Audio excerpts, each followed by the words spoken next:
présente mon projet de maîtrise sur lequel je travaille depuis, depuis à peu près 2 ans, en étant étudiant en génie industriel à Polytechnique Montréal. Donc, on est pas mal plus dans le volet opérationnel que clinique. Donc, le but, c'est de construire un simulateur pour modéliser les opérations d'urgence santé. Donc, tout d'abord, je vais vous présenter rapidement le projet. Je vais vous parler un peu de la simulation événement discrète, qui est la méthode sur laquelle le projet se base, présenter notre modèle et les scénarios qu'on en a tirés. Donc, tout d'abord, pour le projet de recherche, on avait 3 objectifs à la base. D'abord, de bien comprendre les processus d'urgence santé, ensuite de construire notre modèle de simulation et de l'utiliser pour évaluer différents scénarios. Donc, on avait 6 étapes. D'abord, on a fait des cartographies de processus. On a consulté la documentation d'urgence santé sur toutes les règles que les RMU emploient dans leur travail, répartiteurs médicaux d'urgence. On a également posé beaucoup de questions. Ensuite, on a fait une collecte d'informations. L'Urgence santé nous a fourni une année de données à la fois sur les appels et les horaires des paramédics. Dans le cas des appels, c'était des données anonymisées, bien sûr. À partir de ça, on a construit le modèle de simulation que je vais vous présenter plus en détail. On a ensuite validé le modèle et développé des scénarios qu'on a testés. Avant d'aller plus loin dans le projet de recherche, je vais faire un petit aparté puis je vais vous parler de la simulation événement discret. Je ne pense pas que c'est tout le monde ici qui est nécessairement familier avec ça. Donc, de manière très générale, c'est une méthode qui est utilisée pour évaluer l'impact de changements dans des systèmes qui sont complexes et incertains. Complexes et incertains, je pense que ça représente très bien la situation d'urgence santé. Il y a beaucoup de règles, leur interaction est très, très complexe. Et de plus, on travaille dans l'incertitude constamment. Il n'y a personne qui peut dire à l'avance où est-ce que les appels vont avoir lieu, ça va être quoi leur priorité, quel type de transport on a. Donc, quand on veut prendre une décision pour améliorer les règles de gestion, c'est extrêmement complexe parce qu'on ne sait jamais à quoi cette décision-là va faire face dans la réalité. Donc, c'est une méthode qui a été, à la base, ça vient surtout du milieu industriel, mais il y a eu beaucoup d'applications dans le milieu de la santé, donc souvent pour simuler des blocs opératoires ou des salles d'urgence. Et évidemment, il y en a eu beaucoup dans le contexte des services préhospitaliers, donc on n'est pas les premiers à faire ça. On a quand même beaucoup de recherches sur lesquelles on a pu se baser dans notre projet. Donc, la manière la plus simple de vous montrer comment ça fonctionne, c'est de vous faire un petit exemple simple. Donc, ici, on a une petite clinique dans laquelle on a 2 médecins qui travaillent et on a une réception. Donc, la manière dont ça fonctionne, c'est qu'on a 5 étapes. Les patients arrivent dans la clinique, vont à la réception pendant une certaine période de temps, vont bien sûr dans une salle d'attente. Ensuite de quoi, quand un des 2 médecins est libre, le patient va aller dans la salle, va avoir son rendez-vous et va quitter la clinique après. Pour simuler ce modèle-là, il faut bien sûr rentrer certaines informations un peu plus statistiques. Je ne sais pas si c'est lisible. Donc d'abord, l'arrivée des patients, il faut dire à quelle fréquence est-ce que nos patients arrivent. Donc dans notre cas ici, on a considéré qu'on avait des patients qui arrivent aux 15 minutes en moyenne. Sauf que c'est un phénomène aléatoire. Donc, on peut avoir 2 patients qui arrivent à 2 minutes d'intervalle, et ensuite une demi-heure avant le prochain. Ensuite, la réception, on a considéré que c'est un délai de 5 minutes. La salle d'attente, on utilise une politique de premier arrivé, c'est premier servi, donc on n'a pas de priorisation. Pour les visites auprès des médecins, on parle de 20 à 30 minutes et on a 2 médecins disponibles à la fois. Donc, si on roule ça, OK. On peut voir des patients qui se déplacent dans notre système et on peut voir où est-ce qu'ils s'accumulent. Donc, dans notre cas, il y a évidemment un peu de délai dans la salle d'attente. On a au bureau des médecins les 2 cases. Quand c'est en vert, c'est pour indiquer que le médecin est occupé. Quand c'est blanc, c'est que le médecin est libre. Donc, ça, ce serait un modèle assez simple qui montre un peu comment ça fonctionne avec le flux de patients à l'intérieur de notre système. On peut tirer des informations de ça en temps réel. Donc, dans notre cas, je mesure le temps moyen dans la salle d'attente et le nombre de patients moyens dans la salle. On peut évidemment tirer toutes sortes d'autres informations à la fin de la simulation. Ce que vous remarquez également, c'est que la simulation va très rapidement. En pratique, quand on fait de la simulation événement discret, on va toujours vouloir accélérer les choses pour voir une longue période de données. Dans le cas de notre modèle, on va simuler une année de simulation en quelques minutes de temps réel. Donc, ce qu'on va faire normalement, c'est qu'on va commencer par construire un premier modèle qui est notre référence qu'on va chercher à valider avec la réalité. Donc, on veut que notre modèle soit le plus représentatif possible Donc, dans ce cas-ci, ce qu'on ferait, si ça c'était notre système de référence, on regarderait dans la réalité, c'est quoi le temps d'attente des patients? Est-ce qu'on est proche de ce qu'on a ici, qui est autour de 15 minutes? Si oui, tant mieux, notre système est représentatif de la réalité et à ce moment-là, on peut commencer à tester différents scénarios. Par exemple, si là, on a des patients qui arrivent aux 10 minutes au lieu d'aux 15 minutes, est-ce que nos médecins sont encore capables de répondre à la demande ou est-ce qu'ils vont être débordés? Et qu'est-ce qui arrive à ce moment-là si on rajoute un troisième médecin? Donc, une fois qu'on a notre modèle de fait, il n'y a pas vraiment de limite à ce qu'on peut expérimenter, ce qui est un des gros avantages. Donc, comme vous en doutez, il y a plusieurs avantages à utiliser ça pour prendre des décisions. Tout d'abord, on peut tester plein de scénarios sans avoir d'impact dans la réalité. Donc, à Urgence Santé, on peut tester des scénarios qu'on n'oserait peut-être pas faire directement parce qu'on aurait peur que ça affecte les temps de réponse, que ça augmente le temps supplémentaire, etc. Mais là, on peut vraiment tester sans se laisser de contraintes. Ensuite, on peut tester plusieurs alternatives à un même problème. Donc, par exemple, si on veut changer les règles d'affectation, on peut tester une dizaine de règles différentes dans le simulateur, une après les autres, voir c'est laquelle qui performe le mieux et ensuite amener cette règle-là dans la réalité pour faire un test réel. Tandis que présentement, si on veut tester de quoi et qu'on a 10 alternatives, on doit en choisir une, la tester dans la réalité et espérer qu'on ait des bons résultats à partir de là. Et également, on peut le tester très rapidement parce que dans la réalité, avant d'avoir des résultats, ça peut prendre plusieurs mois pour avoir suffisamment de données. Une autre force, c'est qu'on peut isoler l'effet d'un changement. Si on teste notre règle de réaffectation dans la réalité, on peut mesurer est-ce que ça va améliorer les temps de réponse ou pas. Sauf que pendant la période où on teste, il va y avoir des changements, peut-être qu'il va y avoir des événements particuliers qui vont amener des demandes, peut-être qu'on va manquer de ressources, peut-être qu'il va y avoir des journées où les conditions routières vont être super difficiles. Il y a 1 million de choses qui peuvent faire en sorte qu'on ne sait pas réellement si on a un impact positif ou pas, étant donné que les temps de réponse changent constamment d'une journée à l'autre. Donc, avec la simulation événement discret, on peut réexécuter exactement les mêmes appels en ayant les mêmes ressources disponibles et en changeant uniquement notre règle, ce qui permet de vraiment mesurer précisément c'est quoi l'impact de la règle et de rien d'autre. Évidemment, c'est une limitation super importante. Il faut avoir un modèle qui est représentatif de la réalité, sinon ça ne sert absolument à rien. Donc, c'est ce qui m'amène justement à vous parler du modèle et à sa validation. Donc, je ne vais pas pouvoir faire une démonstration du modèle directement parce que ça prendrait beaucoup plus de temps que ce que j'ai disponible, mais je vais essayer de vous montrer ses capacités de manière générale. Donc, on a un module principal dans lequel les ambulanciers et les patients se déplacent et on a plusieurs entrants et extrants. Donc, nos entrants, c'est les appels, les horaires des ambulances et le scénario qu'on veut tester. Donc, appels et horaires, c'est simplement les données qui ont été fournis par Urgence Santé. Le scénario, c'est un paramètre qui décide on veut tester tel ou tel scénario précisément. Les indicateurs de performance, c'est les indicateurs de performance opérationnelle qui sont utilisés par Urgence Santé, donc le temps de réponse, les temps de déplacement, le temps passé au CH, ce genre de choses. Et pour passer de nos intrants, nos extrants, il faut bien sûr prendre beaucoup de décisions qui représentent en fait celles qui sont prises principalement par les répartiteurs médicaux d'urgence. Donc pour ça, on a plusieurs modules de décision. Un pour les affectations, où on considère les règles d'affectation pour les 9 priorités, avec les réaffectations, avec la couverture territoriale, etc. La relocalisation, donc sélectionner à quelle ambulance à quelle poste d'attente est-ce que les ambulances sont envoyées. On a des règles pour la sélection des CH qui considèrent les cas d'appartenance, les cas spécifiques, les cas généraux. Pour les cas généraux, on inclut aussi, pour ceux qui sont familiers avec les politiques, tout ce qui est les quotas et les protections partielles. Ensuite, pour la gestion des ressources, on considère les pauses repas des RMU et la période de rapprochement en fin de cadre. Donc, on a vraiment été dans le détail de ce qu'Urgence Santé fait en termes de règles, étant donné qu'on voulait avoir des résultats le plus représentatifs possible et tenir compte de toutes les spécificités de vos règles. Ce que ça donne, c'est des résultats qui sont quand même assez proches de la réalité. Donc ici, en bleu, j'ai les données qui nous ont été fournies et en orange, j'ai notre scénario de référence, donc dans lequel on utilise les mêmes règles que dans la réalité. Ce qu'on peut voir, c'est que pour les basses priorités, donc P3 en descendant, on est quand même très proche, donc on est à l'intérieur d'1 ou 2 minutes, c'est quand même très satisfaisant.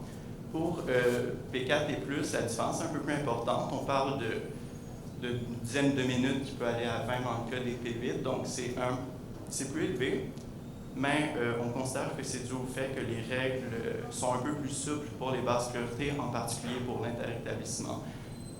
Dans l'ensemble, on considère que les résultats sont assez satisfaisants, ce qui nous donne confiance en nos résultats, et on les a aussi présentés à plusieurs reprises à l'Agence de santé, ce qui amenait à des conclusions similaires. Donc, à partir de là, on a un modèle qu'on considère qui est assez valide, qu'on peut donc expérimenter. On a testé vraiment beaucoup de scénarios. Je vais vous en présenter deux aujourd'hui, qui sont les plus récents. Donc, premier scénario, c'est d'appliquer la réassignation pour les basses priorités lors de la remise en disponibilité des ambulances. Donc, pour ceux qui sont moins familiers, ça consiste à dire que quand une ambulance se libère, donc qu'elle a terminé un appel, qu'elle commence son corps, peu importe, on vérifie si cette ambulance-là peut être affectée à un appel qui est déjà assigné en ayant un meilleur temps de réponse que l'appel a assigné. Et si c'est le cas, on utilise la nouvelle ambulance à la place de l'ancienne. Donc, présentement, cette politique-là est appliquée pour les basses priorités seulement, pour les hautes priorités seulement, excusez-moi. On se demandait ce que ça donnait si on l'appliquait pour les basses. Ce que ça donne, c'est que c'est positif pour les basses priorités sans avoir d'impact négatif sur les hautes. Donc, pour P4 à P8, on gagne de 1 à 4 minutes sur les temps de réponse, ce qui est quand même assez substantiel étant donné qu'on a besoin d'ajouter aucune nouvelle ressource ou de faire de changements qui amènent des coûts. On fait juste légèrement changer ce qu'on fait avec les ambulances qui redeviennent disponibles. On remarquera qu'il y a une mini-augmentation pour P2 à P3, mais c'est de l'ordre de 5 à 10 secondes, ce qui n'est pas substantiel pour ces priorités-là. Et on n'a aucun impact sur les P0 ou P1, ce qui rendrait le scénario non acceptable. Deuxième scénario, qui est un peu plus nouveau, si on veut, étant donné que cette fois-ci, c'est une politique complètement différente, c'est la préaffectation d'ambulances qui sont dans des centres hospitaliers. Ce qu'on a constaté, c'est qu'il y avait des cas où les ambulances qui étaient affectées à des patients avaient des temps de déplacement relativement importants, mais que pour ces patients-là, on avait une ambulance qui était située dans un centre hospitalier très, très proche de l'appel et pour lequel on s'attendait à ce qu'il y ait une remise en disponibilité bientôt. Donc ici, on a un petit exemple. On a en haut une ambulance qui pourrait se rendre au point A en 18 minutes et à B, une ambulance qui pourrait se rendre au point A en 7 minutes, mais qui est au centre hospitalier pour encore 5 minutes à peu près. Donc, dans ce cas-là, ce qu'on teste, c'est qu'est-ce qui arrive si, au lieu d'infecter l'ambulance qui est là, qui fasse tout le trajet, on attend 5 minutes, ensuite on affecte l'ambulance qui est à 7 minutes de transport, et avec notre autre ambulance, on fait quelque chose de plus pertinent. Par exemple, répondre à un appel dont elle serait plus proche ou simplement la maintenir pour garder notre couverture territoriale. Ce que ça donne, c'est, encore une fois, des résultats assez positifs. Donc, on a une diminution pour les P5 et P6 de 6 minutes environ, puis on a 13 minutes de diminution pour les P8, une petite diminution pour les P7, et encore une fois, on n'a pas d'impact pour les basses priorités. Donc, c'est positif pour les hautes priorités, excusez-moi. Donc, on réussit à diminuer nos temps de réponse pour les basses priorités sans affecter le reste. Donc, c'est deux scénarios qui sont positifs pour le système. On s'est demandé qu'est-ce qui arrive si on met les deux en même temps, étant donné qu'ils sont compatibles. Ce que ça nous donne, c'est une diminution très importante pour les P5, P6 et P8. Donc, pour les appels interétablissements de basse priorité, on a une diminution de 10 minutes pour les P5 et P6 et de 20 minutes pour les P8. Donc, on considère qu'il est très positif, considérant qu'on n'a besoin d'aucune nouvelle ressource pour arriver à cette performance-là. On a également une très petite diminution pour les P2, ce qui est également positif. Donc, en conclusion, le modèle de simulation permet d'évaluer des scénarios assez variés. Là, je vais présenter deux scénarios qui concernaient uniquement une règle d'affectation. On a testé des scénarios sur la sélection des CH, sur la gestion des ressources. On a même joué un petit peu avec la nature de nos appels, qu'est-ce qui arrive si on change le type de priorité. Donc, il y a vraiment énormément de possibilités à partir du moment où le simulateur est complété et valide. Ensuite, pour les deux scénarios qu'on propose, on semble avoir des résultats assez bénéfiques pour l'ensemble du système. Évidemment, si on les teste dans la réalité, ce ne sera peut-être pas à la minute près le même impact, mais on pense que si c'était positif dans le simulateur, ça devrait être positif dans la réalité également. Et bien sûr, l'interaction des deux scénarios ensemble, ça nous donne un scénario qui performe encore mieux. en ayant des gains très importants pour l'interétablissement de basse priorité. Donc, je vous remercie de votre attention et je mène en temps les questions.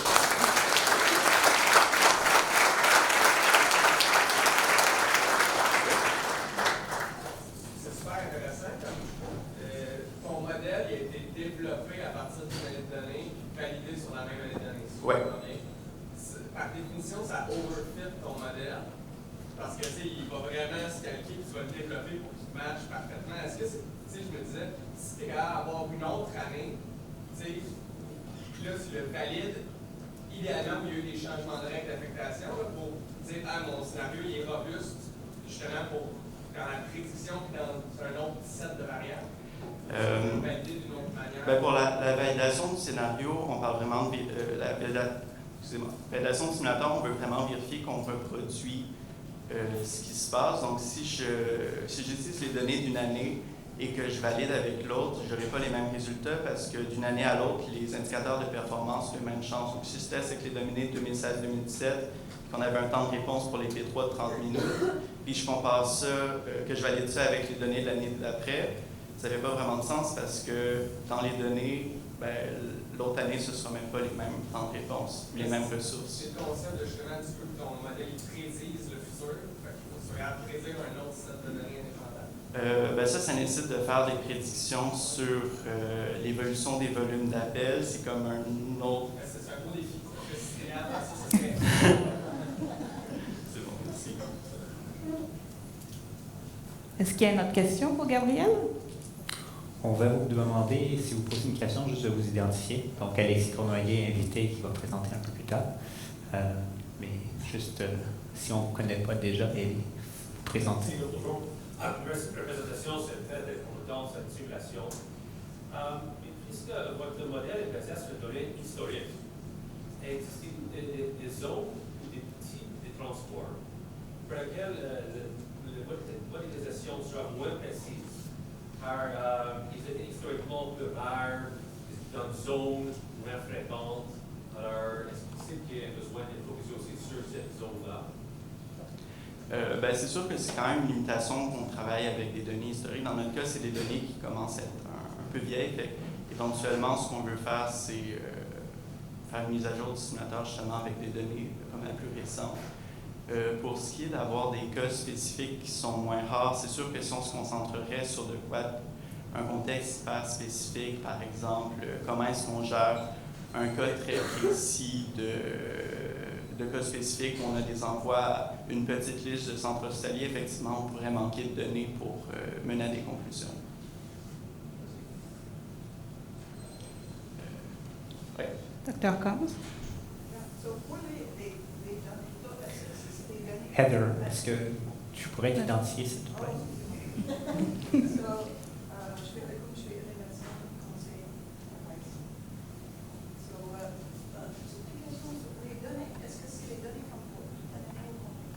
Oui.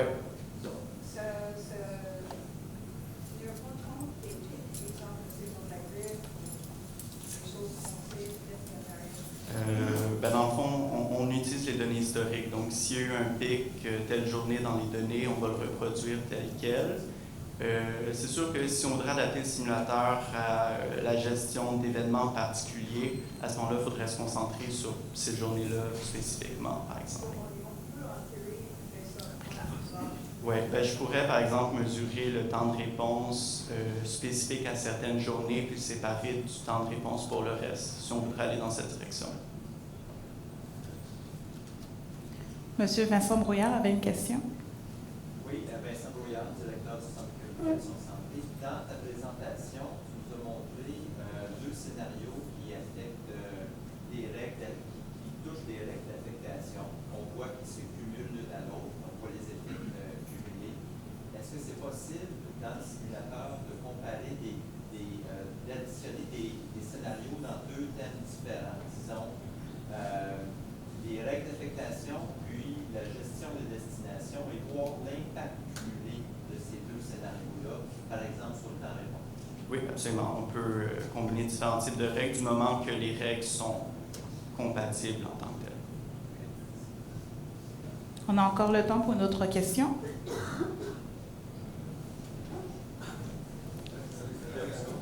Juste un instant. Pierre Pauvre avait une question. Est-ce que dans le deuxième scénario, il est dans la règle pour les P0, P1, P2, c'est-à-dire qu'on attend la... Non, excusez-moi, j'ai oublié de le préciser. La règle s'applique uniquement sur les basses priorités parce que le temps passé au CH est incertain. Donc, si on l'applique pour les hautes priorités, il y aurait effectivement un risque que l'ambulance prend plus de temps à se libérer que c'est prévu. Donc, merci de me le rappeler. Puis, comment ont été calculés les temps au CH, au centre hospitalier? C'est quand même, de manière sommaire, on a un modèle de régression qui est basé sur l'heure de la journée, la priorité, le nombre d'ambulances qui ont été envoyées au CH peu de temps avant l'arrivée de notre appel. On considère également la période du quart de travail où le paramédic arrive au CH, étant donné que ça peut influencer sur le temps CH. Et on considère évidemment chaque GH qui a un facteur dans le modèle de régression pour son temps. Est-ce que ça répond à la question? Oui. C'est très paramédic le penseur. Cette donnée-là. Oui. C'est un des facteurs. Je ne parle pas des paramédics individuellement. En fait, on considère combien de temps il reste au quart de travail comme étant un facteur. Monsieur Gascon.